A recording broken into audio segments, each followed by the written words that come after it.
Esse tem sido um ano e tanto para os fãs de Predador. Enquanto aguardamos o lançamento do novo filme desses caçadores do espaço, no dia 6 de junho a franquia ganhou algo inédito, um filme animado. Sim, depois de retornar ao passado em Prey, o diretor Dan Trachtenberg optou por explorar mais das visitas dos Yautja ao nosso planeta em tempos anteriores, dessa vez em 3 períodos de tempo distintos, mas que compartilham algo em comum: a presença de grandes combatentes.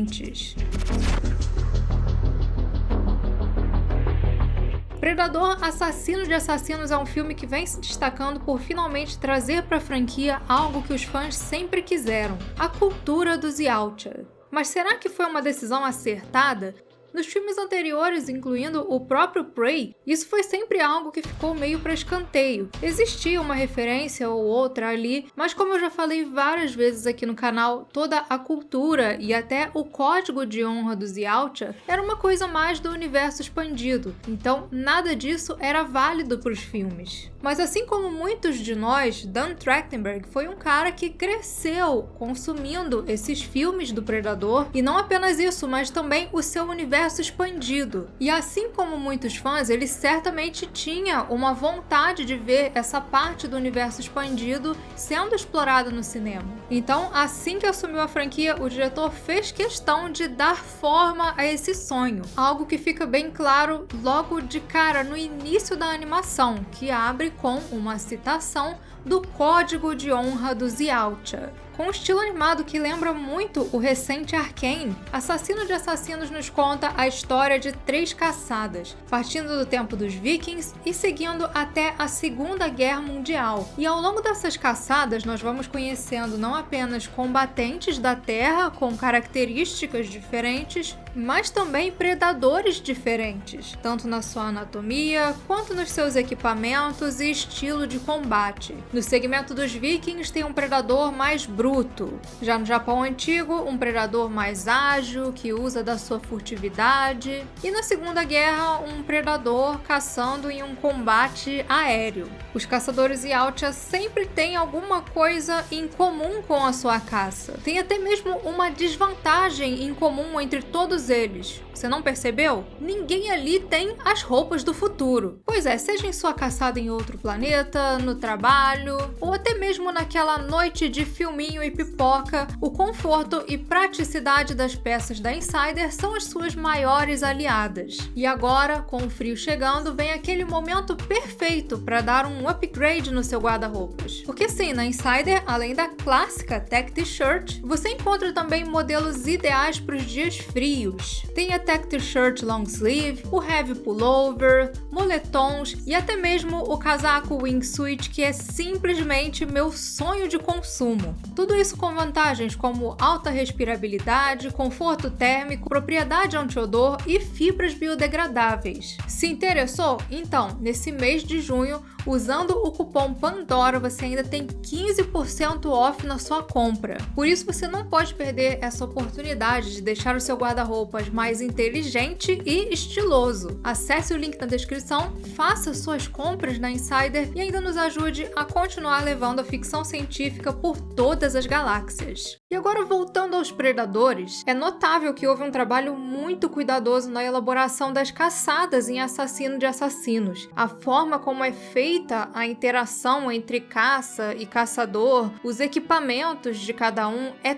tudo muito criativo. Você vê até mesmo tecnologia humana meio que superando a dos predadores, como no momento em que o ninja usa aquelas bombas de fumaça para ver o Yautja camuflado. E isso tudo é muito bom. Eu acho que é um excelente caminho para essa franquia. Mas quando nós veremos mais disso? Eu acho que essa variedade tão grande de caçadas só foi possível pelo fato de se tratar de uma animação. Eu sei que muitas pessoas gostariam de ter visto isso num filme, mas sinceramente eu acho que seria inviável. Mesmo usando computação gráfica, uma produção desse nível seria, sim, de orçamento absurdo. E apesar de se se tratar de uma franquia querida, que tem uma quantidade considerável de fãs, eu acho que ainda não é o suficiente para liberarem um super orçamento para um filme. Falando em questão de narrativa, a animação ela é bem simples e direta, com a caçada sempre obrigando o lado humano a usar a inteligência para vencer aquela criatura. Afinal, eles são superiores tanto em físico quanto em tecnologia. Curiosamente, foi até colocado entre as histórias um tema comum, que é família. Na primeira, nós temos a guerreira Ursa, com seu filho ao seu lado, liderando um ataque que tem como motivação justamente a vingança pela morte do pai dela. Já na segunda, são dois irmãos, um samurai e um ninja, que têm uma história mal resolvida no passado, mas no fim precisam lutar juntos para superar aquela criatura. E no terceiro, um piloto que domina a sua função, muito por conta do que ele aprendeu com o pai, e acaba em um embate aéreo ao lado dos seus companheiros do exército, os seus irmãos de combate. Desses três, o meu favorito foi o segundo. Isso porque ele é um segmento muito artístico, é uma história com diálogos mínimos, um foco no combate, que é mostrado de forma bastante artística e que eu achei que remete muito a clássicos do cinema japonês. Repara que até a história pessoal dos irmãos é contada visualmente. Só com imagem e som você entende tudo o que acontece ali. E eu achei que a forma como tudo foi feito, com aquela frase, no início e no final, ligando as coisas como um todo, em especial quando se fala no segmento final do filme, tornou tudo mais impactante emocionalmente. Foi realmente um trabalho muito bem feito. E eis que vem então esse segmento final, onde os personagens são levados para uma arena dos Yautja, lá em Yautja Prime, e são colocados para desafiar o grande guerreiro daquele clã de predadores. Como fica bem óbvio, ninguém tem chance ali. Então aqueles humanos que até então sentiam aversão um pelo outro, finalmente percebem que todos ali eram humanos, que eles eram iguais. E a única forma de sobreviver seria quebrando essas barreiras que existem entre eles. Afinal, eles lutariam pela honra de quem? A verdade é que não seria pela honra de ninguém, mas sim pelo puro divertimento dos seus algozes. E a atitude mais honrada ali seria, de fato, como disse Kenshi, se recusar a seguir essas regras absurdas que foram impostas a eles. Eles deveriam abandonar os seus medos, preconceitos, desconfianças e lutarem juntos como o quê? Como uma família. Sim, só se unindo como uma família, eles teriam alguma chance de se livrar daquela insanidade dos predadores. Essa parte é legal também porque ela expõe uma coisa que muitas pessoas não percebem sobre os predadores. O quanto muito do ritual, das caçadas e da honra dessas criaturas se trata de uma coisa performática. Assistindo os filmes fica bem óbvio que eles não tentam igualar o combate, principalmente quando o assunto é tecnologia. O máximo que acontece é eles tentarem descer o nível ali um pouquinho, porque senão não existe a emoção da caçada. E é também por isso que eles não atacam alguém que não poderia atacar eles. Esse suposto equilíbrio que eles buscam não é pela presa, é por eles. Isso porque os Yautja são alienígenas bem arrogantes e é nessa arrogância que eles acabam vencidos pelos seres humanos. E colocar nessa parte final eles levando os humanos para uma arena, um espetáculo violento que traria para o público o melhor guerreiro deles, obviamente massacrando o melhor da Terra, é uma representação muito precisa disso. Não é pela honra, nunca foi, é por vaidade. E para quem acha que, mas lá no primeiro filme o Django Hunter tira a máscara para enfrentar o Dutch no final, não é para igualar a luta, é para demonstrar a sua superioridade para o seu oponente. Repara que o City Hunter entra em desespero maneiro, até se expõe lá na cidade quando se vê realmente desafiado. Sem contar que no universo expandido, a trairagem rola solta entre eles. É pupilo traindo mestre por ego, é jovem caçador roubando a caçada do outro. Além disso, esse final é um momento também onde o Trachtenberg traz de volta uma coisa que os fãs tinham gostado, mas que acabou não progredindo muito nos filmes anteriores. Predadores levando humanos ao seu planeta para servirem de caça, assim como acontece lá em Predadores. A ideia do planeta de caça é boa. O problema é que o filme não foi bem em bilheteria e acabaram que jogaram isso aí de lado. Enfim, nessa parte de explorar mais da cultura dos predadores, da língua deles e até de caçadores com diferentes tecnologias, eu achei que a animação se saiu super bem. Eu até gostei de como, no final, as 3 histórias se amarraram. Só tem um pequeno defeito ali que me incomodou um pouco, envolvendo o personagem do Torres. A forma como ele consegue aprender a tecnologia Yautja, que beira o místico. Ele olha para aqueles painéis e de repente está pilotando uma nave como se fosse igual a um avião da Segunda Guerra.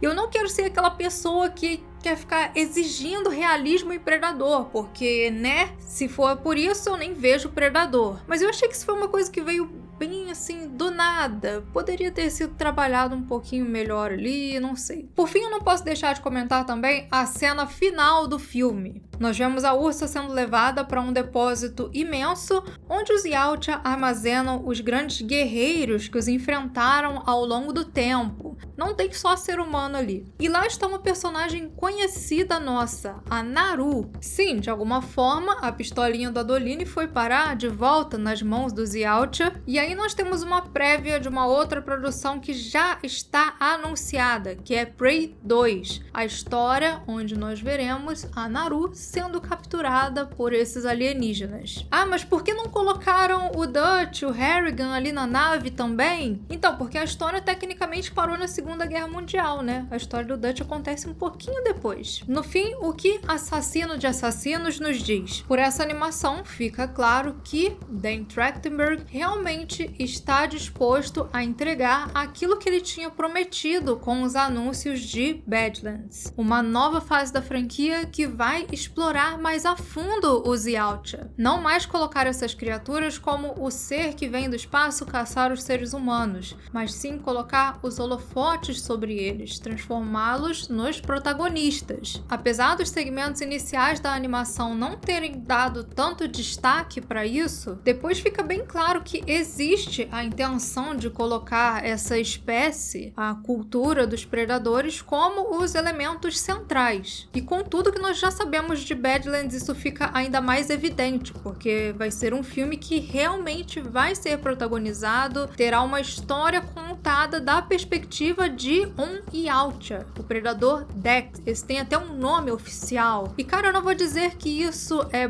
ótimo, é perfeito. Na verdade, eu acho que isso é bem arriscado e precisa ser muito, muito, muito bem feito. Você pode ver pelos filmes anteriores que o Predador funciona muito melhor quando vem com a representação da humanidade se deparando com uma ameaça desconhecida, uma presença quase mística que no fim se mostra um reflexo obscuro dos próprios seres humanos. El diablo cazador de hombres. E os 2 filmes que melhor exploraram isso foram justamente o primeiro e o Prey. Primeiro, o filme de 87 se utilizou muito bem do suspense para ir revelando aos poucos a criatura e os seus métodos. Mas, à medida em que o predador é revelado nesse primeiro filme, nós somos apresentados a um alien que faz parte de uma cultura de caçadores e nota-se que no seu planeta existe uma dedicação à criação de equipamentos de caça e combate sofisticados. Fica implícito, mas é bem claro. Mas olha o paralelo aí, equipamentos de combate sofisticados, tal qual aqueles usados pelo Dutch e os seus companheiros. São homens acostumados a caçar os seus inimigos, se tornando a presa. Predador também é sobre isso. Depois, Prey traz uma criatura diferente, com equipamentos menos sofisticados, porém com métodos e traços dos anteriores. Nós voltamos no tempo para ver não só como essa cultura de caça é algo que também vem de tempos passados entre esses alienígenas, mas também para ter a noção bem aterrorizante de que nós nunca estivemos a salvo desses caçadores. E na verdade, talvez nunca estaremos. E podemos nós, seres humanos, também acreditar que um dia a nossa espécie vai abandonar a sua cultura de guerra? E por que eu acho que pode ser que não dê tão certo? Porque eu acho que realmente é preciso ter cuidado para não virar aquela coisa decoreba de wiki, o que já acontece bastante com a própria franquia Predador, com o povo querendo nomes e explicação científica para tudo nos filmes. Não pode deixar nada implícito. Se tá implícito é porque tá errado, porque não tem lá na Zinopédia e não é assim. Enfim, eu espero que mesmo focando mais nos predadores nessa nova fase, a franquia não perca aquilo que sempre tornou ela tão memorável. E eu estou realmente bastante curiosa para ver como tudo vai funcionar nesse novo filme, já que, claramente já vai ter elementos de Alien também colocados ali no meio. Ao que tudo indica, está se ensaiando também uma nova fase para Alien vs Predador no cinema, o que eu sinceramente acho arriscado pra caramba e pessoalmente prefiro Alien como uma franquia separada de Predador, pelo menos nos filmes. No quadrinho dá pra abrir umas brechas e até nos jogos tem umas histórias muito bacanas. Dan Trachtenberg conquistou mais um troféu de caça, mais um bom filme de Predador, mas eu espero que ele, assim como um jovem caçador, não deixe a fama subir a cabeça e acabe trocando as pernas pelos braços. Mas enfim, comentem o que vocês acharam de Predador Assassino de Assassinos, e para mais Alien, Predador e outros universos da ficção científica, continuem por aqui no Central Pandora. Antes de encerrar, um agradecimento especial aos primeiros imediatos Alexandre Hausen, Marco Marcos, Joel Melo, André Oliveira e Nostromo, o pessoal da Ponte de Comando Aldemir Júnior, Guilherme Ian, Oitavo, Saren e Emily, e os oficiais de ciências Evandro Araújo, Lucas Ferreira, Rafael Medrado, Santiago e Baruque Rodrigues, pessoas essenciais na nossa missão de levar a ficção científica por todas as galáxias.